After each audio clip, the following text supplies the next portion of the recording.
All right, I'm gonna show you how I stake up my tomatoes.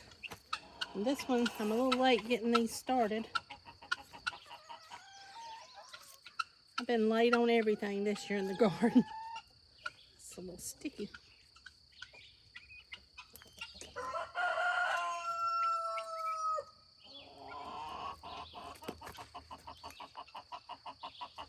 I'm gonna pull the branch up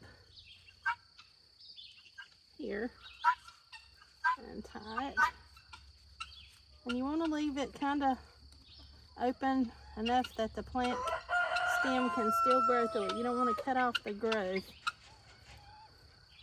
And I'm going to put another one down near the base a little closer, just for support.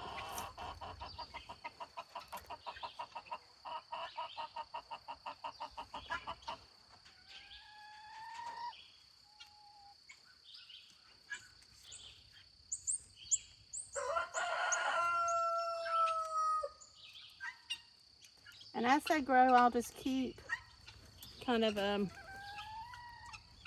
helping them attach. The other thing that you want to do, you don't want to have limbs touching the ground like these are. So you want to cut those off because you'll get the backsplash from the ground, and that'll have a lot of your diseases and fungus and stuff that'll splash up with the rain.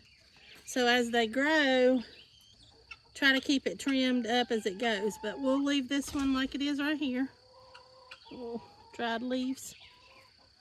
And as it grows up, we'll keep attaching it to the stake. And I'm just going to do these all like this, and when I get the whole bed finished, I'll bring you back. I'm just letting you see, I got the whole bed, bottom limbs off, tied up, and that's what I'm going to do to the rest of my beds. Just wanted you to see how I stake and tie up my tomatoes.